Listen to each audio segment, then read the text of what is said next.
What's good with the fight fans, man? It's Kijana back with a recap video of last weekend's fights. I'm also going to be talking about the Jake Paul and Tyron Woodley fight, which was very disappointing, but you kind of had to expect something like that, especially with how sports are kind of being nowadays. How everything's just turning into just money. Everything's about money. That's what it comes down to. So, yeah, I'm gonna break some of these fights down from this last weekend's card. The Martinez versus Guido Connetti. Guido actually did pretty good. I knew that he was going to come out hungry. He was a good underdog to pick. I honestly thought that he won the fight, but they gave it to Martinez. I thought that I don't know how that they were adding more strikes up for Mana. It seemed like Guido was landing more strikes, and he was just being the more strategic fighter with the leg kicks and just everything that he was doing, circling the cage. I thought that Guido did pretty good. I thought that he should have won by split decision. But they gave it to Mana, and congrats to him. He definitely deserved it after going through everything that he was going through. The next fight, Jamal Emers versus Pat Sabatini. Jamal Emers just showed very low fight IQ, in my own opinion. I still feel like Jamal is a way better and more well-rounded fighter than Pat Sabatini. But his fight IQ was just lacking that night. That's all it was, and it's lacked in a few fights. So I don't know why he went for the toe hold. He should have just let him come back to his feet. He should have let Pat stand back up and just pieced him up on the feet a few more times, because you already knew that Pat was going to probably try to shoot for a desperate takedown, and at that point you could have tried to go for a submission if you wanted to, or you could have just had him stand up again and keep doing the same thing and keep piecing him up, because I don't think that he was going to be able to take Jamal Emers down, especially being rocked. So Jamal just made a very, very bad error, and he's going to be out for, I don't know, man. Then a knee injury. It looked like he tore a lot of ligaments in there, tendons. It looked like his knee was just fucking shot out from that ankle lock. And that's just it's a really bad submission to be in, because that shit just tears everything. Your medial meniscus, possibly your lateral meniscus, everything. So he's going to be out for at least 6 months, maybe longer. Probably longer, because you got to think that he's still going to have to kind of work back into it and ease back into it if he wants to come healthy into his next fight, 100% healthy. But yeah, Jamal should have. I picked Jamal to win that one. He fucked up some of my parlays. I was just kind of mad about the fight IQ. I thought that I know that he's a good fighter. I just felt like he just made a shitty decision. He probably is going to look back on that and agree that he made a shitty decision, but it is what it is. I mean, that's how fights turn out sometimes. The next fight, JJ Aldridge versus Vanessa Demopoulos. JJ looked really good. Her striking looked really good, but then again, she was fighting someone that came in on short notice, and she was fighting a fighter that's not very good with her striking. She gets hit a lot. She's definitely aggressive, and she's definitely tough, and she can eat it. She can take a lot of punishment, but JJ she was working that stiff jab. Everything that she was doing, that JJ was doing, was very fundamental, and she was using all the correct techniques. So that's all I can say really about that fight. But it was a good performance. I just didn't want to pick JJ for a negative 400. That's what she actually ended up being negative 410 to pick. So it just wasn't worth picking, in my own opinion. I felt like picking the underdog probably would have been smarter at a plus 310. But yeah, shit happens. I think I did pick JJ in my video, but I ended up picking Vanessa in one of my parlays just to throw her in there as an underdog pick. But she lost. Next fight, Dustin Jacoby versus Daryn Stewart. I kind of had a feeling that Dustin was going to piece up Daryn Stewart. Stewart just doesn't have any chin. He doesn't have any chin at all, and that's the one thing that he's lacking. And he's lacking cardio at times as well. But yeah, he just can't take a punch, and he doesn't do well when he's backing up. He does good when he's pressuring forward, but when he's backing up against the cage, he just doesn't do well. And Dustin Jacoby showed that he's just a better fucking fighter. He backed him up and was piecing him up the entire time. Daryn Stewart didn't have an answer for him. I thought Stewart was going to try to go for more takedowns. I thought it was going to last at least 3 rounds, and somebody was going to get finished in the third. If anybody was going to get finished, it was probably going to be Daryn Stewart, because he lacks cardio, and Dustin Jacoby actually has really good cardio, and he's a very good kickboxer. So, yeah, that was a good fight. Next fight, Sam Alvey versus Wellington Tournament. I can't even talk about this one because I didn't watch it. I wasn't excited to watch Sam Alvey or Wellington fight, but yeah, a lot of people were saying Sam Alvey won. I'm not really sure because I didn't watch it, but Sam Alvey definitely was a good underdog pick. I picked him as an underdog in one of my parlays, the same one that Vanessa was in. But of course, that parlay didn't do that well because there was like 2 or 3 picks. I think I did the whole 12 fighters, and I think there was like 2 or 3 picks that I didn't do good on. But I just wanted to throw some underdogs in there. And yeah, man, Wellington Tournament is just not that good. I thought that Sam Alvey was going to clip Wellington coming in or something off a takedown and knock his ass out. But I didn't even bother to watch that fight. So next fight, Alicia de Chirico versus Abdul Razak Khalasan. Crazy fucking knockout, man. Abdul, a lot of people were counting him out. He ended up being like a plus 230 or plus 240 or some crazy shit. And I just don't know why he was such a big underdog. People are too quick to count people out, especially in the fight game. Like, one person can lose a fight or just have a shitty performance, and they already write them off. And for me, I don't really write people off like that unless it's like back to back, like three performances that are super shitty, or just one performance, a debut performance, and then I just can tell that person's not really going to do much in the UFC just because of their overall skill set. But Abdul, dude, this guy's a fucking savage, man, and he actually has decent cardio. He struggled with his cardio in certain fights, but he tends to get his second win sometimes, and he can push through it. And for somebody that's that muscular and that kind of like beefy with just like a wide kind of I don't know. He has like a beefy, stocky frame. So for somebody like that to have decent cardio, that's impressive, especially being very explosive and using all that fast twitch muscle fibers. Abdul Razak Khalasan he's good, man. A lot of people wrote him off because he got knocked out by Chaos Williams, and then he got KO'd again. I forgot that other fight that he got KO'd in. But everybody was thinking Alicia de Chirico was going to come in just and mollywop this guy because Alicia's a decent kickboxer, and he knocked out Joaquin Buckley, which had a lot of hype. But I didn't see it going that way. I thought Abdul was cash money all day, like all day. And even if he wasn't, he was a smarter play to pick because Alicia goes to decisions a lot, and he has a lot of split decisions. So you got to take that into consideration. But Abdul, man, that kick, it was nasty. It was fucking nasty, and he put him straight to sleep with that. The dude's good, man. I mean, everybody was on the hype train when he beat Nico Price, and he was on like a 4-fight winning streak. But then as soon as he loses, everybody's just like, oh yeah, he sucks, this and that. I don't think he sucks. I think he just needs to improve, and I think he needs to take his weight cuts seriously and his nutrition seriously. He's just a big dude, so he's gonna have to figure that out, and that'll probably help him with his cardio in the long run as well. But that guy's a savage, man. That guy's a fucking savage. That was a really good underdog pick to play, and I'm glad that I had him in my thing. And another underdog pick I'll get to in a minute was Daniel Rodriguez. But the next fight on the main card was Mahmud Murad versus Gerald Mayshart. Something was telling me that Gerald Mayshart was gonna win when I watched the weigh-ins, and then like leading up to the fight, I was kind of bummed at myself that I picked Mahmud as such a high favorite. He was like a -700. And I put him in one of my parlays, which was 2 of my parlays, which was stupid because he's so high, you're not going to make much money off of it anyways. Even putting him in the parlays, and he was really one of my main picks that fucked up on DraftKings, and he fucked up on Bovada.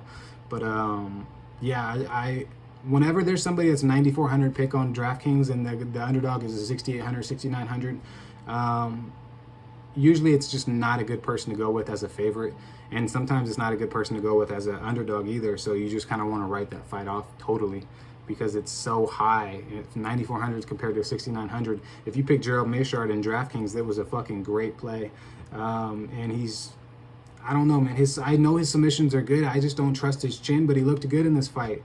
I can't even knock him. Like, I can't knock GM3 because he actually looked good in the fight, and Mahmud fucking gassed out, and that was what I was worried about. I was worried that if he didn't finish him within the first round and a half, that Gerald Mayshart was gonna demolish him on the ground, and that's pretty much what happened. So yeah, that was just a shitty performance. I thought he had too. I honestly thought Murad had too much hype behind him, and I should have listened to my gut, but I didn't.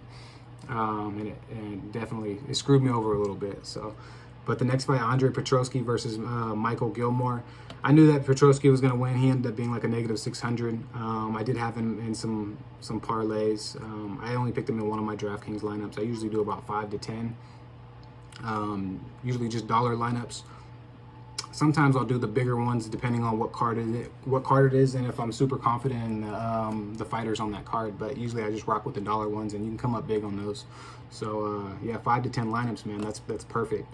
It's spending $10, possibly win a few grand. So I mean, I've won a few times in the past, so it's definitely worth throwing a few dollars on there. But Petrovsky had a good performance, dominated him, got in that position where Michael Gilmore couldn't move, trapped his arm, and just kept fucking hammering away in the against the cage. So it was a dominant performance, and I felt like that's how it was going to go anyways.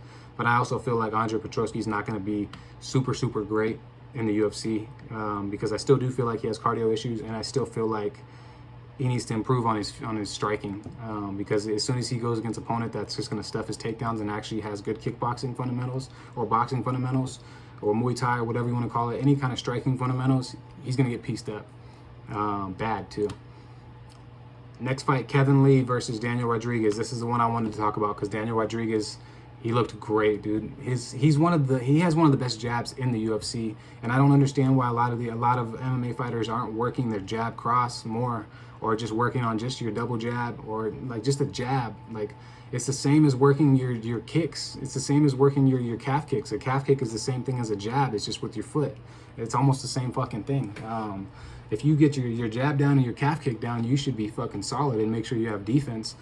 Easier said than done, but Daniel Rodriguez just fucking pieced Kevin Lee up the entire fight. Kevin Lee didn't have an answer. He looked tired. He looked sluggish. He didn't look that good. He's trying to make excuses for himself, saying, well, I haven't fought in this long. I did pretty decent. Yeah, I'll give you that. I mean, you did decent, but at the same time, I don't feel like I don't know. You were doing all the guy was doing all the sizing him up and shit at the weigh-ins and doing all this extra bullshit, trying to intimidate Rodriguez, and it's just not going to work with this guy. This guy's too good. He's not going to let you get in his head. He's too good. And he knows you could tell Daniel Rodriguez knew that he was better than him. So Kevin Lee's good, but Daniel Rodriguez is on a different level. His striking looks really good. I think he needs to work on his wrestling defense a little bit more, and some of his like sprawls and shit like that looked a little sloppy, but who am I to say it looks sloppy? He's in the ring. I'm not in the ring, so the dude's fucking good. Both of them are good, but Daniel Rodriguez, that guy's. I've been saying it since the very first fight in the UFC that he's gonna go far, just because he has such good boxing fundamentals, and you just don't see it in the UFC at all. I don't know why people want to swing these looping ass fucking strikes, these looping hooks, these looping fucking overhand rights, all these like haymaker shots, these home run shots. Just fucking go for the basic shit, dude, and you'll be fine. Like, the basics are gonna work as long as you got cardio. This guy's leaf blowing right now. All right, I'm gonna finish this up real quick. Ricky Tercios versus Brady Hiestand. I actually didn't watch this fight either. I got caught up doing something. I didn't watch the Brian Battle versus Gilbert Urbina either, but I did pick Brian Battle. He was a very good pick to me. I felt like he was a decent favorite pick. And Brady Hiestand was actually a really good underdog pick too. My three main underdog picks that I rocked with on my parlays were Brady Hiestand, Daniel Rodriguez, and who else? Abdul Razak. I just wish I would have put GM3 in there, and if I would have had him in there, I would have it would have been crazy. The winnings would have been nuts. But that was the main one that fucked everything up. But it's all good. We still have these next, there's always going to be room to make money and more fights to bet on. So the next fight, Edson Barboza, the main event versus Giga Chikadze. I thought Barboza was going to do far better. I thought he was a decent favorite pick, but I also could see why people picked Giga Chikadze as the underdog. Chikadze is the real deal, man. That guy's kickboxing is phenomenal. His liver kicks are crazy. His head kicks are crazy. He out kickboxed Edson Barboza. Even though people are saying Edson's older, he's been around for a while, he's kind of on his way out, this and that, it's still, dude, it's still Edson Barboza. Like, it's still that guy. Like, Edson Barboza still got a few years left in him. Just like Jose Aldo, a lot of people were saying after he got knocked out by Conor, he's done. Jose is still putting in work, dude. Like, these guys they're not gonna just fucking retire after one loss or fucking just fall off after one loss. These guys, I guarantee Edson Barboza is gonna have a few more wins before he fucking retires. And Giga Chikadze is just, he's younger, he's more hungry, and he looked really good, and he looked stronger, just way stronger. And he found the range quick against Edson Barboza. I picked Edson on that one, but yeah, I can see why people picked Giga as well. So yeah, those are my thoughts on those fights. Thoughts on the Woodley fucking versus Jake Paul fight. It was a snooze fest. It was a fucking snooze fest. Like, if for anybody who paid for that shit, I feel sorry for you.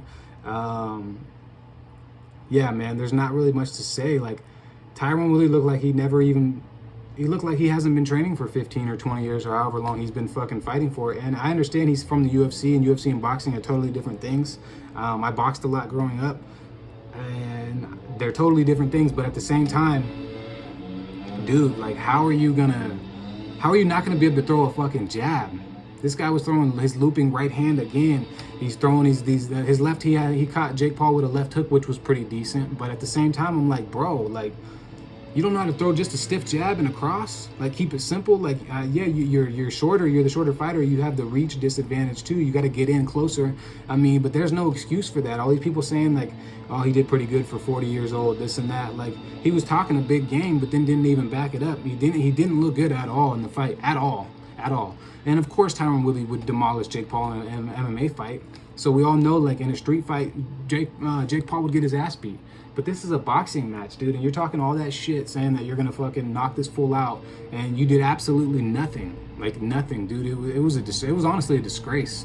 Like, I'm not gonna say it was a paid off fight. I don't think it was. I just think Tyron Woodley's just not that good with boxing and his boxing fundamentals. And for him to say he's gonna run boxing after just beating Jake Paul, a YouTuber, it's a fucking joke. It's really a joke, honestly, because as soon as Jake Paul fights a real boxer, people are going to realize how hard it is to actually box. And I'm not knocking Jake Paul, because Jake Paul's fucking good, but he's actually really good for somebody who didn't grow up doing it. He hasn't been in boxing for a long time. He's coming from YouTube, coming from Disney Channel, and all this other shit. He's doing decent, man. He's taking it seriously. He's got all the best nutrition. He has got the money to pay for all the best nutritionists. He's got the money to pay for all the best trainers. So, I mean, I don't doubt that Jake Paul will actually get wins over real boxers eventually. And all these people that are saying, like, oh, man, well, he ain't fighting nobody. Well, he kind of is. I mean, if you look at any boxer, any Muhammad Ali, for instance, if you look at him or Mike Tyson or any of these people, they had to fight. There's things called tune-up fights. You have to fight people that are at a lower level to build your confidence up and to build you up to eventually get to a point where you get to a next stage, a next bracket, and then you keep getting up there. You keep upgrading, and then finally you get to a point where wow, this guy's actually pretty good. He's fought in these people, and now he's at this tier, and now he's fighting for a championship belt. And that's how that shit works, dude. And all these people that are saying, well, he ain't fighting anybody, he is fighting people. He's getting in the ring, he's fighting people. He's just not fighting professional boxers yet, that's all. But yeah, I respect Jake Paul for getting in the ring. Anybody that gets in the ring, you got balls. Because most people won't fucking fight. Most people won't actually get in the ring with anybody. So, let alone throw on boxing gloves or anything like that. I definitely respect Jake Paul. I respect Tyron Woodley too. It's just, I was just disappointed in the performance. I thought he was at least going to throw some decent looking strikes, and his strikes looked like shit. His footwork looked like shit. He was trying to stalk his opponent down. He wasn't cutting him off.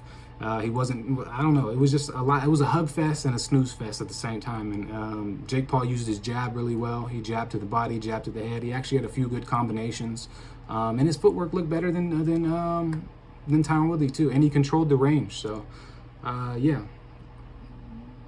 Horrible fight, but I definitely respect both of them for getting in the ring. I definitely respect Jake Paul for getting in the ring, because most people, the average person is not going to do that. So, even if they say they'll do it for however much money, they're not gonna look good doing it. And Jake Paul doesn't look horrible doing it. He's just inexperienced still. He's gonna get the experience through all the fights and through all the training. So eventually, people are gonna start talking like, man, this guy's actually the real deal. He's actually knows how to fight. He's doing all the steps. He's doing all the prep work to get to where he needs to get to. So definitely respect him, man. He's getting his money. So yeah, that's my recap video. Make sure you guys like, subscribe, comment. I'm going to be doing a giveaway video once I reach 250 subscribers. I'm not sure what I'm at right now. I'm going to check in a minute. And I'm going to do my UFC fight predictions. I'm going to drop those videos in a little bit for you guys. And yeah, I'm going to do like I said, I'm going to do a giveaway video. So stay tuned.